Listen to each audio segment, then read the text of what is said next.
عمر درویش کے خیمے کے باہر لوگ جمع ہو گئے تھے۔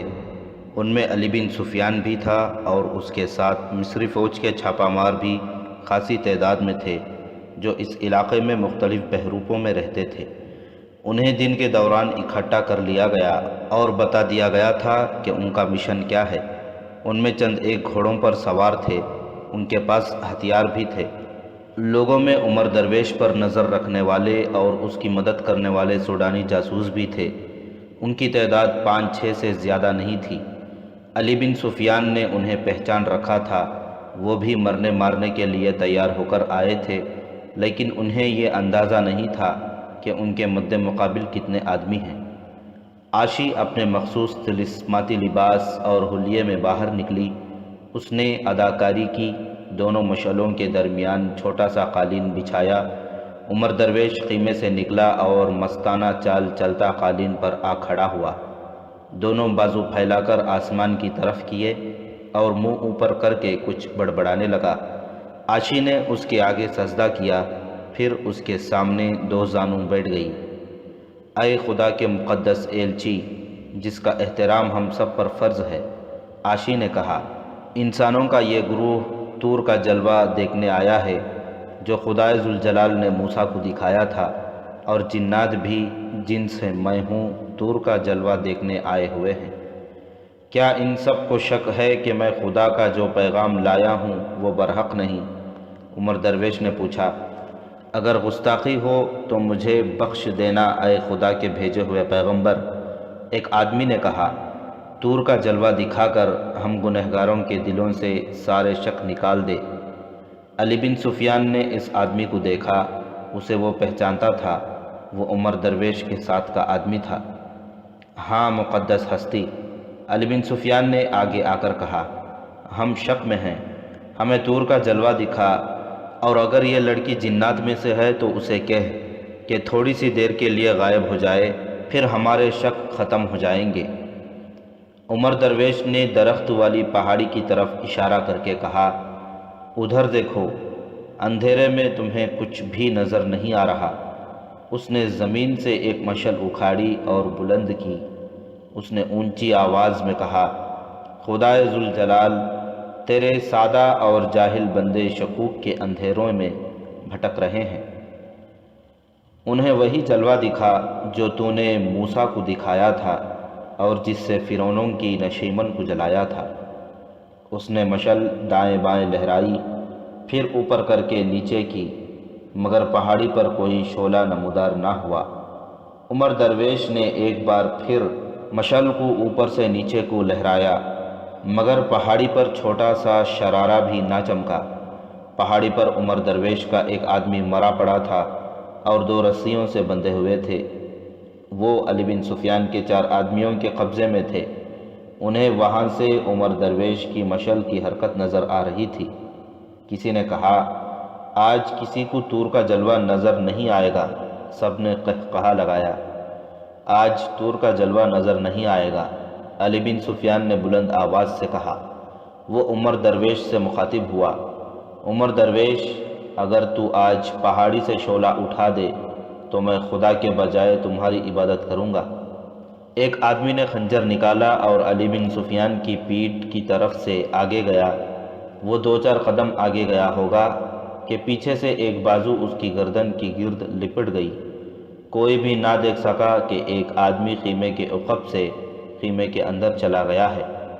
اس نے خیمے سے عاشی کو پکارا، عاشی اندر گئی۔ فوراً نکلو، اس آدمی نے عاشی سے کہا، ہمارا راز فاش ہو چکا ہے۔ یہ آدمی جس نے کہا ہے کہ آج طور کا جلوہ نظر نہیں آئے گا، یہاں کا آدمی معلوم نہیں ہوتا، یہ مصر سے آیا ہے، ہمارا ایک ساتھی پکڑا گیا ہے۔ یہاں کے مسلمان جنگلی اور وحشی ہیں، ہو سکتا ہے یہ عمر درویش کو قتل کر دیں۔ ہم تو نکل جائیں گے، تم ان کے ہاتھ آ گئی تو تمہارے ساتھ وحشیوں جیسا سلوک کریں گے۔ میں نہیں جاؤں گی، عاشی نے مسکرا کر کہا، مجھے ان وحشیوں اور جنگلیوں سے کوئی خطرہ نہیں۔ کیا تم پاگل ہو گئی ہو؟ میں پاگل تھی، عاشی نے کہا، اب دماغ درست ہو گیا ہے، اب وہاں جاؤں گی جہاں عمر درویش کہے گا۔ باہر علی بن سفیان اور امام لوگوں سے کہہ رہے تھے کہ انہیں وہاں لے جائیں گے جہاں سے طور کا جلوہ نظر آتا تھا۔ وہاں انہیں دکھایا جائے گا کہ انہوں نے ایک رات پہلے جو جلوہ دیکھا تھا اس کی حقیقت کیا تھی۔ علی بن سفیان کے چھاپا ماروں نے لوگوں میں سے 3 آدمیوں کو اس طرح پکڑ لیا تھا کہ کسی کو پتہ نہ چل سکا۔ ان کے پہلوؤں کے ساتھ خنجروں کی نوکیں لگا کر انہیں الگ اندھیرے میں لے گئے اور ان پر قابو پا لیا گیا تھا۔ عمر درویش ابھی وہیں کھڑا تھا۔ خیمے کے اندر ایک سوڈانی جاسوسی عاشی کو بچانے کے لیے اسے ساتھ لے جانا چاہتا تھا، مگر عاشی جانے سے انکار کر رہی تھی۔ وہ آدمی حیران تھا کہ لڑکی انکار کیوں کر رہی ہے۔ وہ بار بار یہی کہتا تھا کہ مسلمان جنگلی اور وحشی ہیں۔ عاشی نے کہا، تم بھی مسلمان ہو، میں بھی مسلمان ہوں، میں اب اپنی قوم کو چھوڑ کر نہیں جاؤں گی۔ باہر غل غبارہ بڑھتا جا رہا تھا۔ اس آدمی نے لمبا خنجر نکال لیا اور عاشی کو قتل کی دھمکی دے کر ساتھ چلنے کو کہہ رہے تھے۔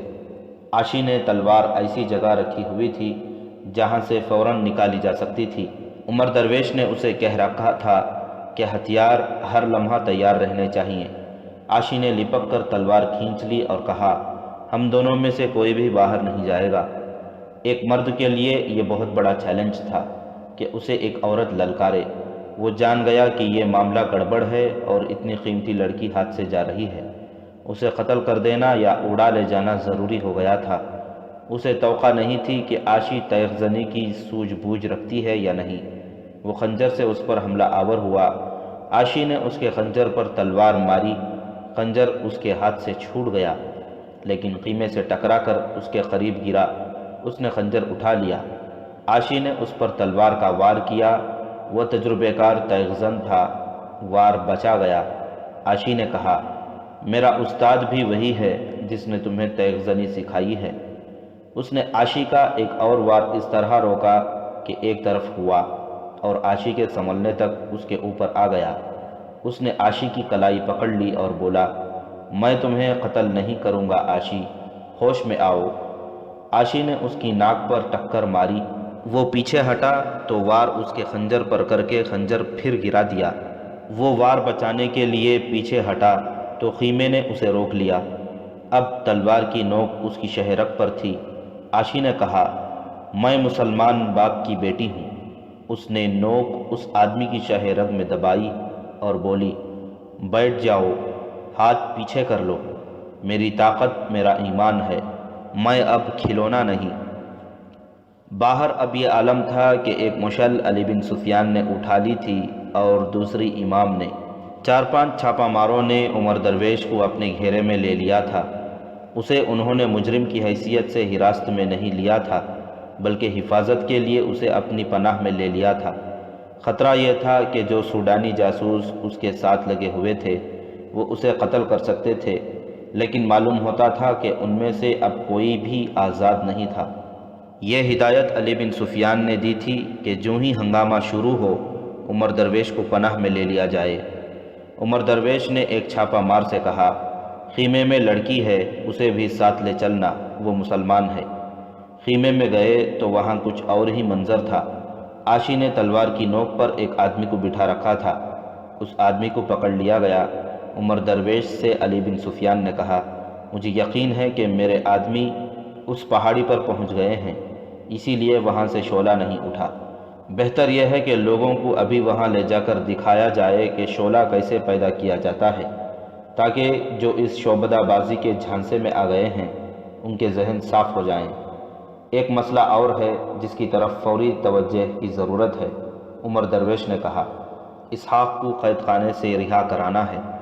اس علاقے میں سوڈانیوں کی بہت سے جاسوس ہیں، ان میں سے کوئی نہ کوئی یہاں کے حالات کی اچانک اور غیر متوقع تبدیلی دیکھ کر حکومت اور فوج کو اطلاع دے دے گا۔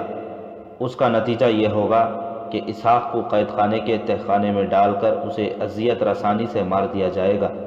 میں سوڈانی سالار کو یہ دھوکہ دے کر آیا تھا کہ میں یہاں کے مسلمانوں کے ذہن بدل دوں گا۔ میں نے قید خانے میں اسحاق کے ساتھ بات کر لی تھی اور اسے بتا دیا تھا کہ میں سوڈانیوں کی بات مان لیتا ہوں اور اپنے علاقے میں جا کر چند دن ان کی مرضی کے مطابق کام کروں گا۔ میرا ارادہ تھا کہ یہاں آ کر لوگوں کو درپردہ بتا دوں گا کہ میرا اصل مقصد کیا ہے۔ میرا ارادہ یہ بھی تھا کہ قاہرہ میں بھی اطلاع بھجوا دوں گا اور اسحاق کو فرار کرانے کی بھی کوئی صورت پیدا کروں گا۔ یہاں آیا تو مجھے پتہ چلا کہ بہت سے سوڈانی جاسوس جو اسی علاقے کے مسلمان ہیں میرے ارد گرد پھر رہے ہیں اور میں آزاد نہیں ہوں۔ اتفاق سے یہ لڑکی مسلمان نکلی۔ اس نے عاشی کے ماضی کے متعلق سب کو تفصیل سنائی اور کہا، مجھے امید نہیں تھی کہ میں اپنے مقصد میں کامیاب ہو جاؤں گا۔ میں بہت پریشان ہوں۔ ہمارے مسلمان بھائی اس قدر سادہ اور جذباتی ہیں کہ میری باتوں اور شعبدہ بازیوں کے قائل ہوتے گئے۔ مجھے کچھ سمجھ نہیں آ رہی تھی کہ میں کیا کروں۔ میں ہر لمحہ سوڈانی جاسوسوں کی نظر میں رہتا تھا۔ خدا نے میری نیت کی قدر کی اور آپ کو بھیج دیا۔ لمبی باتیں بعد میں سناؤں گا۔ میں اسحاق کو آزاد کرانا چاہتا ہوں۔ مجھے دو بہت ہی دلیر اور عقل مند چھاپا مار دے دیں۔ اس نے علی بن سفیان کو بتایا کہ اس نے کیا سوچا ہے۔ علی بن سفیان نے اس کی اسکیم پر غور کیا، کچھ رد و بدل کی اور اسے کہا کہ وہ دو چھاپا ماروں اور عاشی کے ساتھ اسی وقت روانہ ہو جائے اور اسحاق کو رہا کرائے۔ علی بن سفیان نے اسے بتایا کہ وہ لوگوں کو اس پہاڑی پر لے جائے گا اور انہیں بتائے گا کہ طور کے جلوے کی حقیقت کیا تھی۔ عمر درویش، دو چھاپا مار اور عاشی اسی وقت گھوڑوں پر روانہ ہو گئے۔ وہ خیمے کی پچھلی جانب سے چپکے سے نکل گئے تھے۔ علی بن سفیان خیمے سے باہر نکلا۔ لوگ پریشانی اور حیرت کے عالم میں باہر ٹولیوں میں کھڑے چمگوئیاں کر رہے تھے۔ علی بن سفیان نے بلند آواز سے کہا، اگر تم طور کے جلوے کی حقیقت دیکھنا چاہتے ہو تو ہمارے ساتھ آؤ۔ تم سب جانتے ہو کہ رسول اکرم صلی اللہ علیہ وسلم کے بعد پیغمبری اور نبوت کا سلسلہ ختم ہو گیا ہے۔ اس کے بعد خدا نے نہ کسی کو کبھی جلوہ یا معجزہ دکھایا ہے نہ دکھائے گا۔ اس آدمی کو تمہارے عقیدے خراب کرنے کے لیے بھیجا گیا تھا۔ تم نے غور نہیں کیا کہ یہ شخص تمہیں صرف یہ بات کہتا رہا ہے کہ سوڈان کی فوج کو تم نے اس علاقے سے ہمیشہ دور رکھا ہے۔ اب سوڈانیوں نے تمہارے دلوں پر قبضہ کرنے کے لیے یہ حربہ استعمال کیا ہے۔ غیور مسلمانوں، دشمن جب اس قسم کے اوچھے حربوں پر اتر آتا ہے تو یہ اس حقیقت کا ثبوت دیتا ہے کہ وہ میدان میں تمہارے مقابلے میں آنے سے ڈرتا ہے۔ تم حق پر ہو، یہ خطہ تمہارا ہے، یہاں اسلام کی حکومت ہوگی۔ کفار تمہارے دلوں سے قوم اور مذہب کا احساس ختم کرنے کے جتن کر رہے ہیں۔ آج تمہیں طور کے جلوے دکھائے جا رہے ہیں، کل تمہیں صلیبی لڑکیوں کے جلوے دکھا کر تم میں بے حیائی پیدا کی جائے گی، تمہیں انسان سے حیوان بنایا جائے گا، پھر تم محسوس بھی نہیں کرو گے کہ تم عزت، غیرت اور وقار سے محروم ہو گئے ہو۔ تم کفار کے غلام ہوگے۔ سوڈان کا بادشاہ مسلمان نہیں ہے، وہ کافر ہے، اسلام کا دشمن اور صلیبیوں کا دوست ہے۔ کیا تم پسند کرو گے کہ تمہاری بیٹیاں کفار کے بیٹیوں کی طرح مردوں کے ساتھ شراب پئیں اور بدکاری کریں؟ کیا تم پسند کرو گے کہ مسجدیں ویران ہو جائیں اور قرآن کے ورق زمین پر روندے جائیں؟ رب کعبہ کی قسم، ہم ایسا نہیں چاہتے۔ ایک آواز آئی، اسے ہمارے سامنے لاؤ جو اپنے آپ کو خدا کا ایلچی کہتا ہے۔ وہ بے قصور ہے، علی بن سفیان نے کہا، وہ تم میں سے ہی ہے۔ وہ اب اصلی روپ میں تمہارے سامنے آئے گا اور تمہیں بتائے گا کہ کفار کس طرح تمہاری جڑیں کھوکھلی کر رہے ہیں۔ ابھی تم میری باتیں سنو۔ تم مسلمان ہو، خدا نے تمہیں برتری اور فوقیت عطا فرمائی ہے۔ کفار تمہیں خدا کی عطا کی ہوئی عظمت سے بیگانہ کرنا چاہتے ہیں۔ تم کون ہو؟ کسی نے بلند آواز سے کہا، تمہاری باتوں میں دانائی ہے۔ کیا تم ہمیں دکھا سکتے ہو کہ یہ سب کیا تھا جو ہمیں دکھایا گیا ہے؟ میں تمہیں دکھاتا ہوں، علی بن سفیان نے کہا۔ خیمے میں سے وہ ایک برتن اٹھا لایا جس میں تیل کی قسم کا آتش گیر سیال تھا۔ اس نے یہ تیل اپنے کپڑے پر ڈال کر زمین پر رکھ دیا، اس پر پانی ڈالا، مشعل اٹھا کر اس کا شعلہ کپڑے کے قریب کیا تو کپڑا بھڑک کر شعلہ بن گیا۔ اس نے سب کو بتایا کہ جس کپڑے پر پانی ڈال کر عمر درویش آگ لگاتا تھا وہ بھی اسی تیل سے بھیگا ہوا ہوتا تھا۔ اب میں تمہیں وہ آدمی دکھاتا ہوں جو اس کے ساتھی تھے، علی بن سفیان نے کہا۔ اس نے کسی کو آواز دے کر کہا، انہیں سامنے لاؤ۔ لوگوں کے ہجوم میں سے کچھ دور اندھیرے میں وہ آدمی پکڑے کھڑے تھے جو عمر درویش کے سوانگ میں شامل ہوتے تھے۔ انہیں چھاپا ماروں نے نرغے میں لے رکھا تھا۔ اچانک شور اٹھا، گھوڑا دوڑنے کی آوازیں سنائی دیں۔ کسی نے بلند آواز سے کہا، ایک بھاگ گیا، ایک جاسوس نکل گیا۔ دوسروں کو سامنے لایا گیا، مشعل اوپر کر کے ان کے چہرے سب کو دکھائے گئے۔ یہ مسلمان ہیں، علی بن سفیان نے کہا، اسی علاقے کے رہنے والے ہیں، یہ ایمان فروش ہیں۔ علی بن سفیان نے تفصیل سے بتایا کہ یہ کیا کرتے ہیں۔ انہیں قتل کر دو، کئی آوازیں اٹھیں، سنسار کر دو۔ لوگ اس کی طرف بڑھے، مشعلوں کی روشنی میں تلواریں چمکیں، رک جاؤ۔ علی بن سفیان نے درمیان میں آ کر کہا، خدا کا قانون اپنے ہاتھ میں نہ لو، ان کی سزا تمہارے بزرگ مقرر کریں گے، انہیں حراست میں لے لو اور میرے ساتھ آؤ۔ سارے لوگ علی بن سفیان کے پیچھے چل پڑے۔ وہ انہیں اس پہاڑی کی طرف لے جا رہا تھا جہاں اس کے چھاپا ماروں نے ایک آدمی کو ہلاک کر دیا تھا اور 2 کو رسیوں سے باندھ رکھا تھا۔ اس وقت عمر درویش، عاشی اور 2 چھاپا مار دور نکل گئے تھے۔ وہ سوڈان کے دارالحکومت کی طرف جا رہے تھے۔ دوستوں، عمر درویش نے دوڑتے گھوڑے سے کہا، ہمیں بہت جلدی پہنچنا ہے۔ عاشی، اگر تم سواری سے تھک جاؤ تو میرے پیچھے بیٹھ جانا، سفر بڑا ہی لمبا اور وقت بہت ہی تھوڑا ہے، مجھے ڈر ہے کہ کوئی جاسوس ہم سے پہلے نہ پہنچ جائے۔ جاسوس بھی دارالحکومت کو روانہ ہو گیا تھا۔ یہ وہی تھا جو علی بن سفیان کے آدمیوں کی حراست سے بھاگا تھا۔ وہ ایک وادی میں چلا گیا تھا کیونکہ اسے تعاقب کا ڈر تھا۔ وہ وادی سے نکلا اور اس نے دارالحکومت کا رخ کرتے ہوئے بہت دور کا چکر کاٹا۔ اتنے وقت میں عمر درویش بہت دور نکل گیا تھا۔ جاسوس کو یہ خبر دینی تھی کہ عمر درویش کا راز بے نقاب ہو گیا ہے۔ اسے عمر درویش پر شک کا اظہار بھی کرنا تھا۔ اس کا مطلب یہ تھا کہ عمر درویش کو ایک بار پھر قید خانے میں بند ہونا تھا۔ عمر درویش اس سے پہلے پہنچ کر سوڈانی سالار کو دھوکہ دینا اور اسحاق کو رہا کرانا چاہتا تھا۔ عاشی کو اس اسکیم کا علم تھا اور وہ گواہ کی حیثیت سے ساتھ جا رہی تھی۔ لوگ مشعلوں کی روشنی میں پہاڑی پر چڑھتے جا رہے تھے۔ علی بن سفیان آگے آگے تھا۔ پہاڑی کی چوٹی پر اس کے آدمیوں نے 2 جاسوسوں کو باندھ رکھا تھا۔ انہیں مشعلیں اوپر آتی نظر آ رہی تھیں۔ ایک آدمی نے دیا اوپر کر دیا تاکہ آنے والے لوگوں کو معلوم ہو جائے کہ انہیں کہاں آنا ہے۔ ہمارے ساتھ چلو، رسیوں سے بندھے ہوئے ایک آدمی نے کہا، جو مانگو گے ملے گا، ہمیں چھوڑ دو۔ کیا تم ہر مسلمان کو ایمان فروش سمجھتے ہو؟ اسے جواب ملا، دنیا کی دولت اور دوزخ کی آگ میں کوئی فرق نہیں، تم اپنی قوم کو دھوکہ دے رہے ہو۔ وہ آ رہے ہیں، دوسرے قیدی نے کہا، وہ ہمیں سنسار کر دیں گے، یہ بڑی اذیت ناک موت ہوگی۔ کہو کیا لیتے ہو، ہم دوسری طرف سے بھاگ چلتے ہیں، سونا دیں گے۔ جوں جوں مشعلیں اوپر آ رہی تھیں، دونوں قیدیوں کی بے چینی بڑھتی جا رہی تھی۔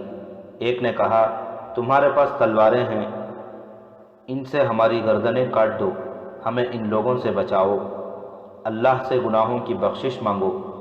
مشعلیں ان کے سر پر آ رکیں۔ علی بن سفیان نے لوگوں کو دور دور کھڑا کر دیا۔ لوگ 2 آدمیوں کو رسیوں میں بندھا دیکھ کر حیران ہونے لگے۔ یہ ہیں طور کا جلوہ دکھانے والے، علی بن سفیان نے لوگوں سے کہا اور زمین پر دیکھا۔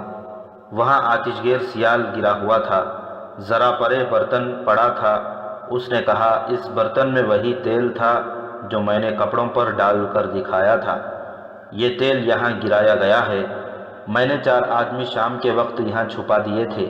عمر درویش کی مشعل کے اشارے پر ان لوگوں نے اس دیے سے اس تیل کو آگ لگانی تھی، اور یہ طور کا جلوہ تھا جو تم لوگ نہ دیکھ سکے، کیونکہ میرے آدمیوں نے انہیں آگ لگانے سے پہلے ہی پکڑ لیا تھا۔ یہ 3 تھے، ایک آدمی نے کہا۔ تیسرے نے ہمارا مقابلہ کیا، اس کی لاش درخت کے ساتھ پڑی ہے۔ علی بن سفیان نے مشعل کا شعلہ تیل پر رکھا تو تیل جل اٹھا، شعلہ اوپر تک آیا اور آہستہ آہستہ بجھنے لگا۔ علی بن سفیان نے کہا، کیا اس کے بعد کسی شک کی گنجائش رہ جاتی ہے کہ خدا سے تمہارا رشتہ توڑ کر تمہیں آتش پرست بنایا جا رہا تھا؟ اس نے ان 2 آدمیوں سے جو رسیوں سے بندھے ہوئے تھے پوچھا، کیا میں جھوٹ کہہ رہا ہوں؟ مجھے بخش دو، ایک نے خوفزدہ آواز میں کہا۔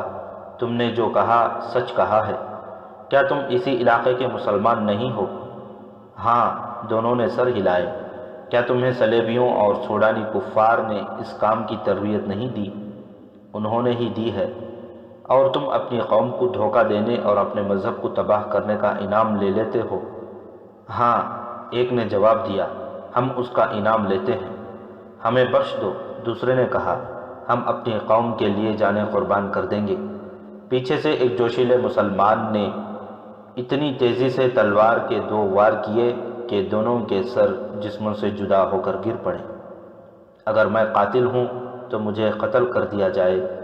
تلوار چلانے والے نے تلوار لوگوں کے آگے پھینک کر کہا، خدا کی قسم، یہ شخص قاتل نہیں ہے۔ امام نے کہا، یہ قتل جائز تھا۔ ایک شور اٹھا۔ عمر درویش نے سحر کے آغاز میں گھوڑے روکے، چھاپا ماروں اور عاشی سے کہا، ذرا آرام کر لیں۔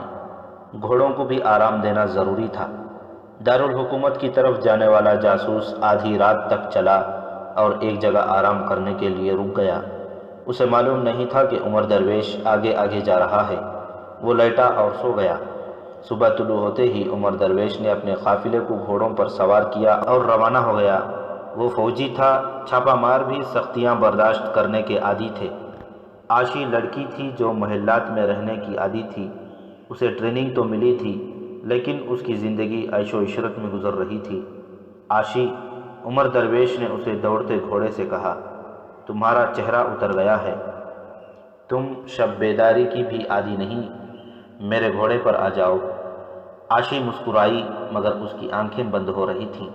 عمر درویش نے اسے ایک بار پھر کہا کہ وہ اپنا گھوڑا چھوڑ دے۔ عاشی نے انکار میں سر ہلایا۔ گھوڑے دوڑے جا رہے تھے۔ کچھ دور آگے جا کر ایک چھاپا مار نے عمر درویش سے کہا، لڑکی اونگ رہی ہے، گر پڑے گی۔ عمر درویش نے اپنا گھوڑا عاشی کے قریب کیا اور باگیں کھینچ لیں۔ عاشی بیدار ہو گئی۔ عمر درویش نے اسے کہا کہ وہ اس کے آگے سوار ہو جائے۔ میں سہارا لینا نہیں چاہتی، عاشی نے کہا۔ سہارا دوں گی، مجھے اپنا عہد پورا کرنا ہے۔ مجھے اپنے ماں باپ کے قتل کا اور اپنی عصمت کا انتقام لینا ہے۔ میں جاگنے کی کوشش کر رہی ہوں۔ گھوڑے چلے۔ بہت آگے جا کر عاشی نیند پر قابو نہ پا سکی۔ عمر درویش اس کے قریب تھا۔ اگر وہ دیکھ نہ لیتا تو عاشی گر پڑتی۔ اس نے گھوڑے روک کر عاشی سے کوئی بات کیے بغیر اسے کمر سے پکڑا اور اپنے گھوڑے پر اپنے آگے بٹھا لیا۔ ایک چھاپا مار نے عاشی کے گھوڑے کی باگیں اپنے ذہن کے ساتھ باندھ لی اور گھوڑے دوڑ پڑے۔ عاشی نے سر عمر درویش کے سینے پر پھینک دیا اور گہری نیند سو گئی۔ اس کے کھلے بال عمر درویش کے چہرے پر پڑنے لگے۔ ایسے ملائم اور ریشمی بالوں کے لمس سے وہ آشنا نہیں تھا، مگر ان بالوں نے اس پر وہ اثر نہ کیا جو ایک جوان مرد پر ہونا چاہیے تھا۔ اسے عاشی کی باتیں یاد آنے لگیں۔ تمہاری آغوش میں مجھے اپنے باپ کی آغوش کا سرور آیا تھا، عاشی نے اسے اسی صحرا میں چند راتیں پہلے کہا تھا۔ مجھے تو یہ بھی یاد نہیں تھا کہ میرے بھی ماں باپ تھے، تم نے میرا ماضی میرے آگے رکھ دیا۔ پھر عمر درویش کو یوں محسوس ہونے لگا جیسے ہوا کے زناٹوں سے اسے عاشی کی سرگوشیاں سنائی دے رہی ہوں۔ مجھے اپنے سینے اور اپنے بازوؤں کی پناہ میں لے رکھو۔ میں مسلمان کی بچی ہوں، مجھے صلیبیوں کے حوالے نہ کر دینا۔ خون، خون، مجھے خون نظر آ رہا ہے۔ یہ میرے باپ کا خون ہے، یہ میری ماں کا خون ہے۔ دونوں خون مل کر بیت المقدس کی ریت میں جذب ہو گئے ہیں۔ عمر درویش، تمہاری رگوں میں ہاشم درویش کا خون دوڑ رہا ہے۔ تمہیں اس لہو کا خراج وصول کرنا ہے جو بیت المقدس کی ریت میں جذب ہو گیا تھا۔ تمہیں فلسطین کی آبرو پکار رہی ہے۔ قبلہ اول کو دل سے اتار نہ دینا، ہاشم کے بیٹے۔ چھاپا ماروں نے دیکھا کہ عمر درویش نے گھوڑے کو ایڑ لگا دی۔ چھاپا ماروں کو بھی اپنے گھوڑوں کی رفتار تیز کرنی پڑی۔ عاشی کے بال اور زیادہ بکھر کر ہوا کے زناٹوں سے اس کے چہرے پر اڑنے لگے۔ عمر درویش، ایک چھاپا مار نے گھوڑا اس کے قریب کر کے کہا، گھوڑے کسی چوکی سے بدلنے کی تو امید نہیں، گھوڑے کو اس طرح نہ مارو، ذرا آہستہ، ذرا آہستہ۔ عمر درویش نے چھاپا مار کی طرف دیکھا اور مسکرا دیا۔ اس نے گھوڑے کی رفتار ذرا کم کر دی اور بولا، خدائے ذوالجلال ہمارے ساتھ ہے، گھوڑے تھکیں گے نہیں۔ اس کی آواز سے عاشی کی آنکھ کھل گئی۔ اس نے گھبرا کر پوچھا، میں کتنی دیر سوئی رہی، میرا گھوڑا کہاں ہے؟ تم تو سو گئی تھی، عمر درویش نے کہا، لیکن میرے ایمان کی جو رگ سوئی ہوئی تھی وہ جاگ اٹھی ہے۔ اٹھو، اپنے گھوڑے پر سوار ہو جاؤ، ہم شام تک منزل پر پہنچ جائیں گے۔ علی بن سفیان اسی گاؤں میں چلا گیا تھا جسے مسلمانوں نے اپنی زمیندوز سرگرمیوں کا مرکز بنا رکھا تھا۔ اس نے اپنے چھاپا ماروں اور جاسوسوں کے سپرد یہ کام کیا کہ تمام علاقے میں پھیل کر عمر درویش کی شعبدہ بازیوں کی حقیقت بتا دیں۔ اس نے وہاں کے لیڈروں کو بتایا کہ وہ لوگوں کو تیار کر لیں۔ یہ علاقہ بہرحال سوڈان کا تھا، جہاں مسلمانوں کو منمانی کرنے کی اجازت نہیں تھی۔ سوڈانی فوج حملہ کرنے کا حق رکھتی تھی۔ مسلمانوں نے اپنے علاقے میں اپنا قانون رائج کر رکھا تھا۔ انہوں نے جن جاسوسوں کو گرفتار کیا تھا انہیں اپنے بنائے ہوئے قید خانے میں ڈال دیا گیا تھا۔ انہیں سزا دینی تھی جو سوڈانی قانون کے مطابق جرم تھا۔ ان مجرموں نے جو کچھ کیا سوڈانی حکومت کی بہتری کے لیے کیا تھا۔ علی بن سفیان نے خطرہ مول لے لیا تھا۔ اس نے چھاپا ماروں کی 2 پارٹیاں تیار کر لیں۔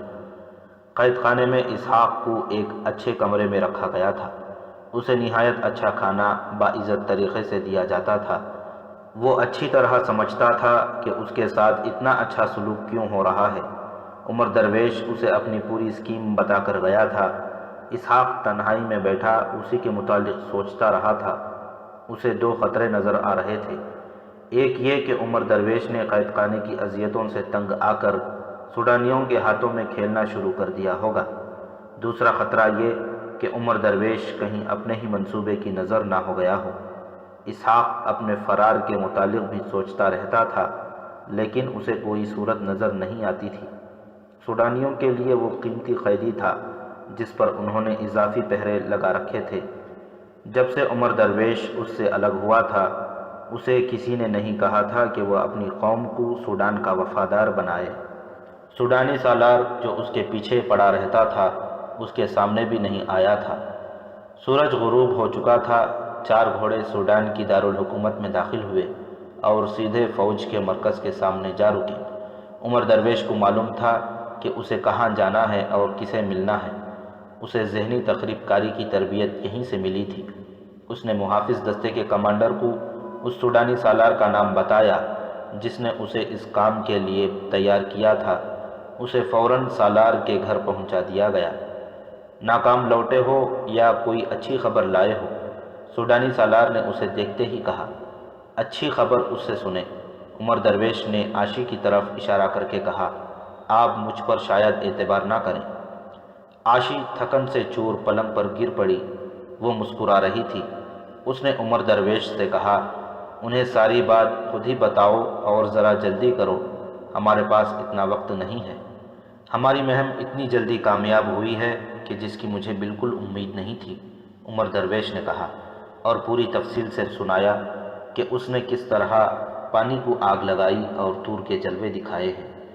اور اس کے بولنے کا جو انداز تھا اس نے مجھے تو حیران ہی کر دیا تھا۔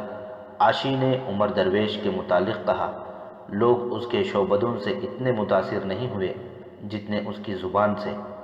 کیا آپ کو ابھی تک کوئی بتانے نہیں آیا کہ وہاں ہم نے کس حد تک کامیابی حاصل کر لی ہے؟ عمر درویش نے پوچھا۔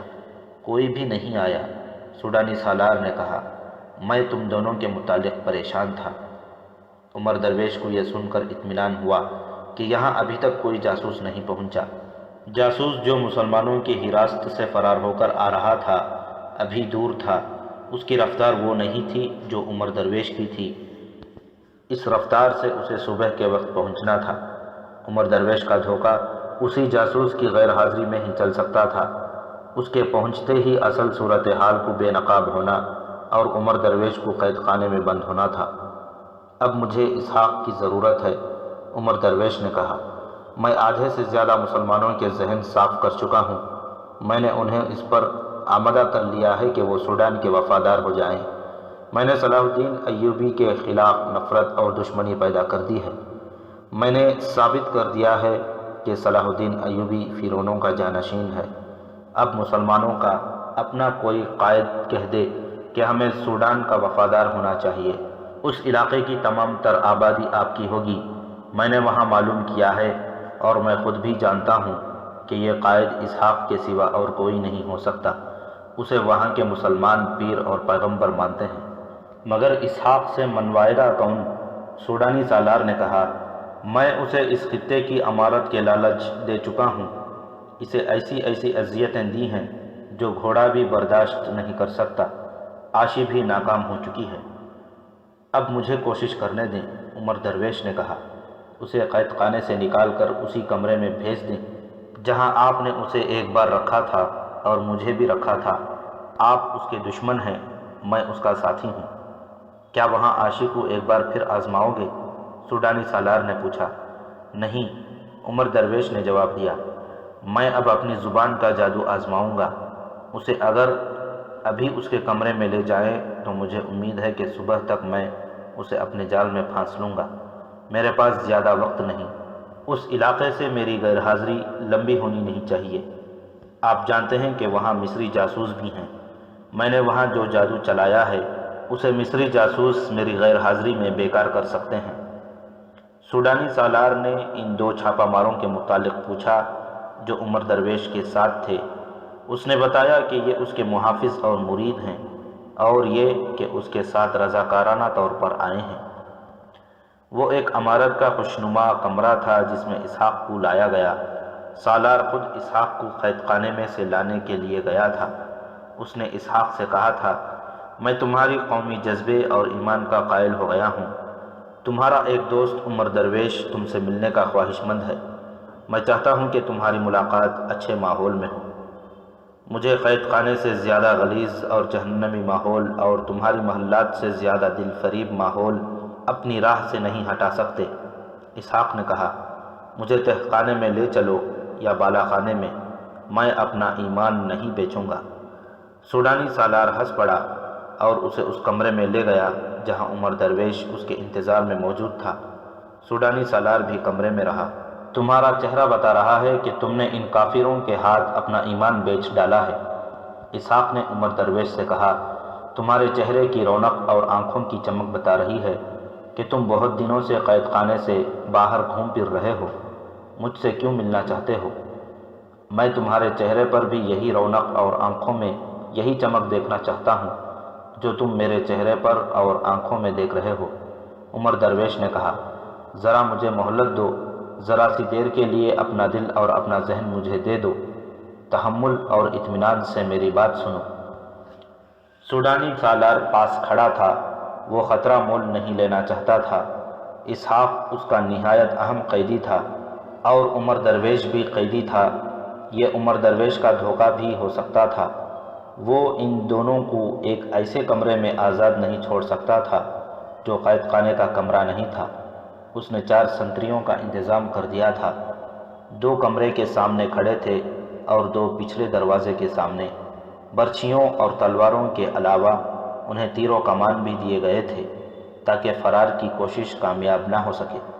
عمر درویش چاہتا تھا کہ سالار وہاں سے چلا جائے، مگر سالار وہاں سے ٹلتا نظر نہیں آ رہا تھا۔ اس کی موجودگی میں عمر درویش اسحاق کو بتا نہیں سکتا تھا کہ اس کا منصوبہ کیا ہے۔ عاشی کو سوڈانی سالار نے نہانے دھونے اور آرام کے لیے اسی عمارت کے ایک کمرے میں بھیج دیا تھا۔ وہ سوڈانی سالار کو اس کمرے سے لے جا سکتی تھی، مگر اس کے ادھر آنے کا کوئی امکان نہیں تھا۔ سوڈانی سالار الگ ہو کر بیٹھ گیا۔ وہ جاسوس جو صحیح صورتحال بتانے آ رہا تھا شہر سے تھوڑی ہی دور رہ گیا تھا۔ وقت تیزی سے گزر رہا تھا۔ عمر درویش کے دونوں چھاپہ مار اسی عمارت کے ایک برآمدے میں عمر درویش کے اشارے کا انتظار کر رہے تھے۔ کچھ دیر بعد عاشی باہر آئی۔ وہ نہا دھو کر کپڑے بدل کر آئی تھی۔ اس کا حسن نکھر آیا تھا، چہرے سے سفر کی تھکن بھی دھل گئی تھی۔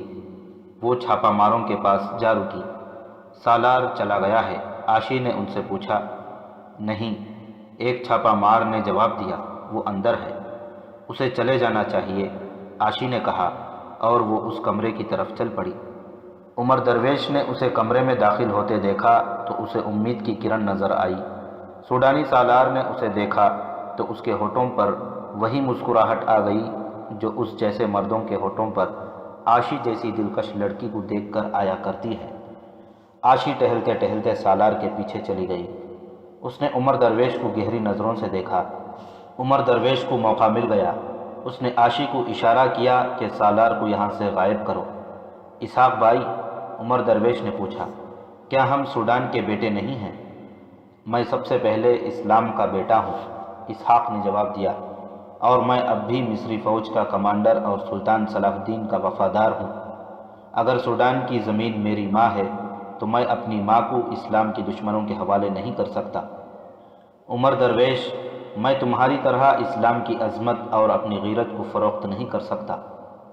عاشی نے پیچھے سے سوڈانی سالار کے کندھوں پر دونوں بازو رکھے اور منہ اس کے کان سے لگا کر کہا، چند دنوں میں آپ کا دل مر گیا ہے۔ سوڈانی سالار نے گھوم کر دیکھا تو عاشی کے گال اور بکھرے ہوئے بال سالار کے گالوں سے ٹکرا گئے۔ عاشی مسکرا رہی تھی۔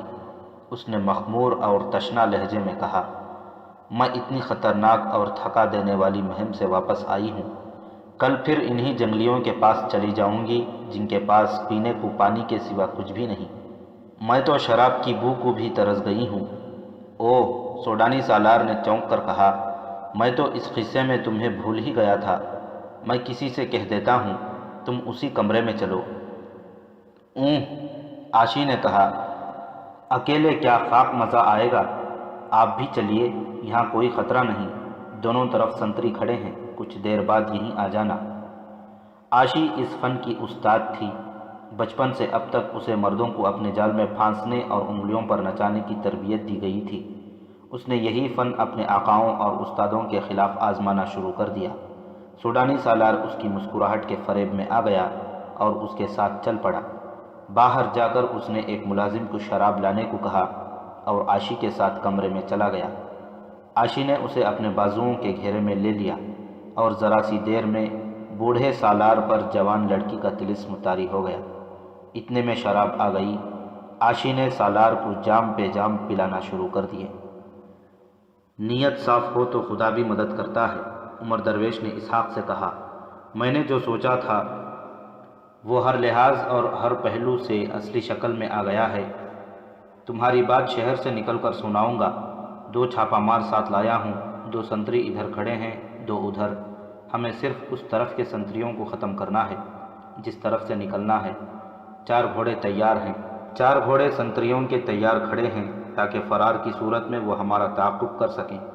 اپنے ہاں مصر کے کچھ لوگ آئے ہیں۔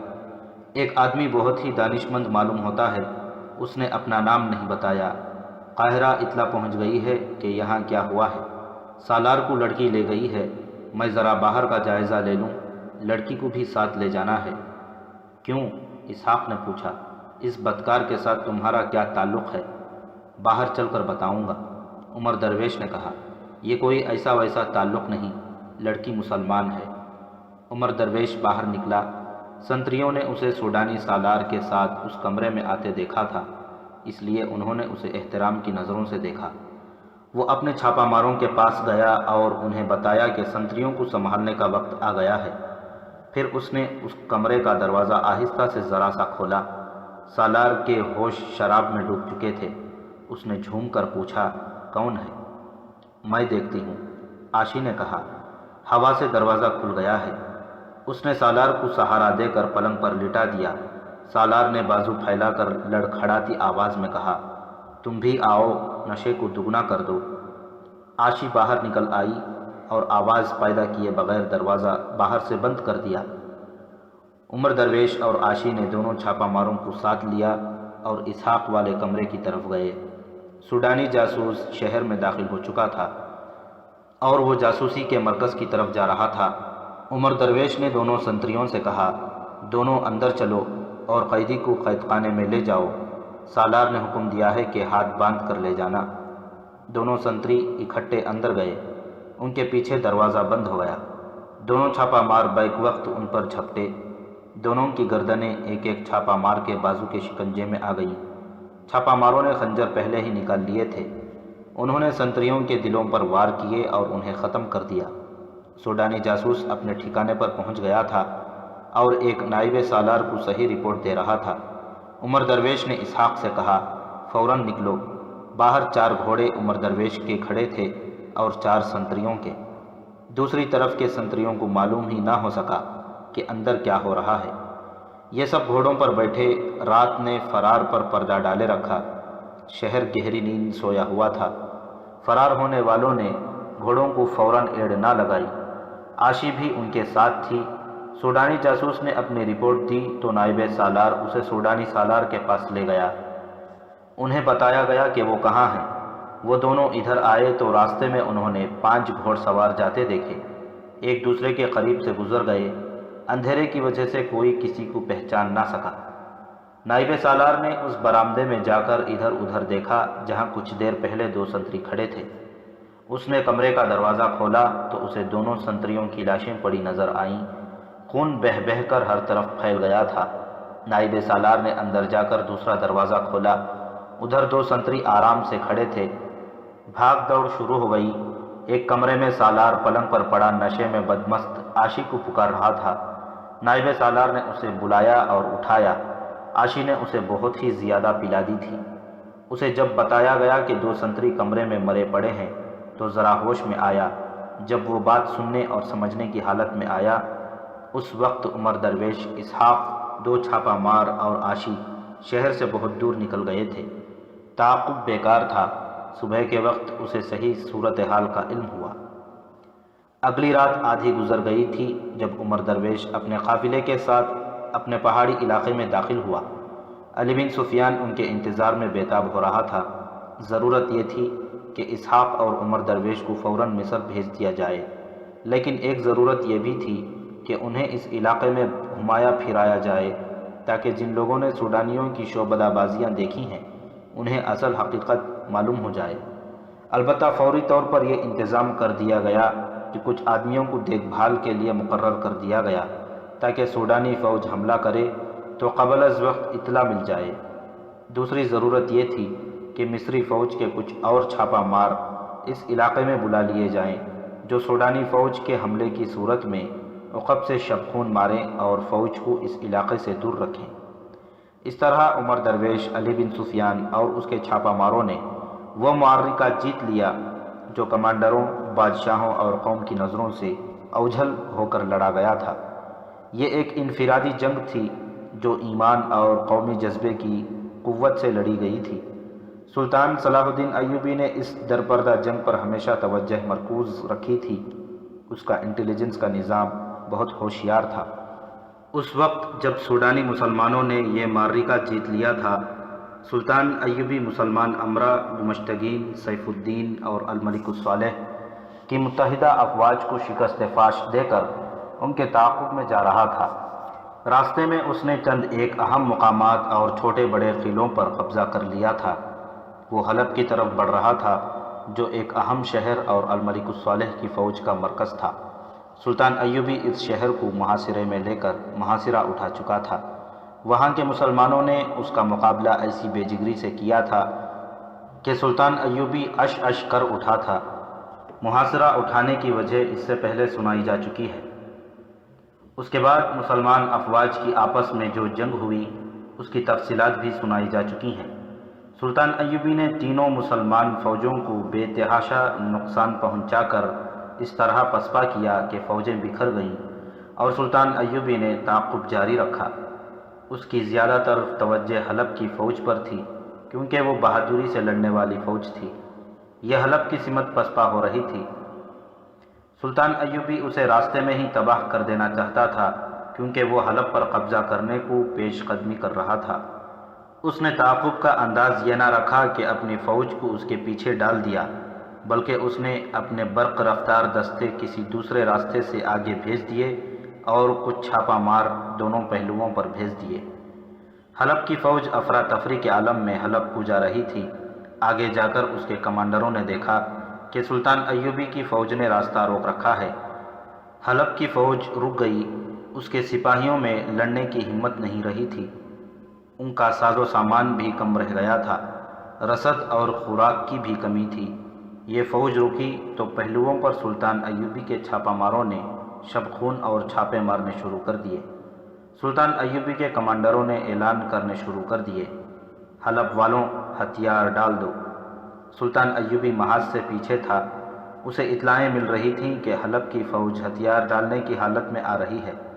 اس نے کہا، اگر یہ فوج صلیبیوں کی ہوتی تو میں اس کے ایک بھی سپاہی کو زندہ نہ چھوڑتا، مگر یہ میرے اپنے بھائیوں کی فوج ہے، یہ لوگ ہتھیار ڈال دیں گے تو میں انہیں بخش دوں گا، مجھے خوشی پھر بھی نہیں ہوگی۔ مرنے کے بعد میری روح بھی بے چین رہے گی کہ میرے دور میں مسلمانوں کی تلواریں آپس میں ٹکرائی تھیں۔ اگر ہمارے یہ بھائی اب بھی دوست اور دشمن کی پہچان کر لیں تو اس شرمناک غلطی کا ازالہ ہو سکتا ہے۔ دوسرے دن خدا نے سلطان ایوبی کی دعا سن لی۔ اس نے 2 گھوڑ سوار اپنی طرف آتے دیکھے، ان میں سے ایک نے سفید جھنڈا اٹھا رکھا تھا۔ ان کے دائیں بائیں سلطان ایوبی کی اپنی فوج کے 2 کمانڈر تھے۔ قریب آ کر گھوڑے رک گئے۔ ایک کمانڈر نے گھوڑے سے اتر کر سلام کیا اور کہا، حلب کے حاکم الملک الصالح نے صلح کا پیغام بھیجا ہے۔ یہ 2 ایلچی جنگ بندی اور صلح کا پیغام لائے ہیں۔ ایک ایلچی نے پیغام سلطان ایوبی کے ہاتھ میں دیا۔ سلطان ایوبی نے پیغام پڑھ کر کہا، الملک الصالح سے کہنا، صلاح الدین ایوبی نے جب جنگ سے پہلے صلح کا پیغام بھیجا تھا تو تم نے فرعونوں کی طرح میرے ایلچی کی بے عزتی کر کے میرا پیغام ٹھکرا دیا تھا۔ آج خدائے عزوجل نے مجھے یہ طاقت بخشی اور تجھے یہ ذلت دی کہ میں تمہاری فوج کو اس طرح پیس سکتا ہوں جس طرح 2 پتھروں کے درمیان دانے پیسے جاتے ہیں۔ لیکن میرے دشمن تم نہیں، تم اس باپ کے بیٹے ہو جس نے صلیبیوں کو گھٹنوں بٹھا رکھا تھا، اور تم صلیبیوں سے دوستی گانٹھ کر اپنے باپ کی فوج کے خلاف لڑنے آئے تھے۔ اسے کہنا کہ میں نے تمہیں معاف کیا، دعا کر کہ اللہ بھی تمہیں معاف کر دے۔ سلطان ایوبی نے اپنی شرائط پر صلح کی پیشکش منظور کر لی۔ الملک الصالح کو اس شرط پر اپنی فوج حلب کو لے جانے کی اجازت دے دی کہ جب اس کی فوج حلب آئے تو حلب کی فوج کوئی مزاحمت نہ کرے۔ ایک اور دلچسپ واقعہ ہوا۔ الملک الصالح اپنی فوج نکال کر لے گیا۔ سیف الدین بھی پسپا ہو کر موصل چلا گیا تھا، اور گمشتگین نے اپنے قلعے ہرن میں جانے کے بجائے حلب کا رخ کیا۔ سلطان ایوبی اپنی فوج کو اور آگے لے گیا اور ایک مقام ترکمان کو عارضی کیمپ بنا لیا۔ ایک روز حلب کا ایک قاصد اس کے پاس آیا اور الملک الصالح کا ایک پیغام سلطان ایوبی کو دیا۔ سلطان ایوبی نے پیغام کھول کر پڑھا تو چونک اٹھا، کیونکہ یہ پیغام اس کے نام نہیں بلکہ سیف الدین کے نام تھا۔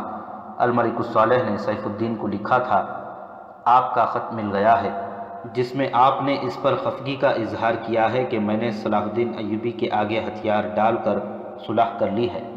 بے شک میں نے ایسا ہی کیا ہے، لیکن میرے لیے اور کوئی راستہ نہ تھا۔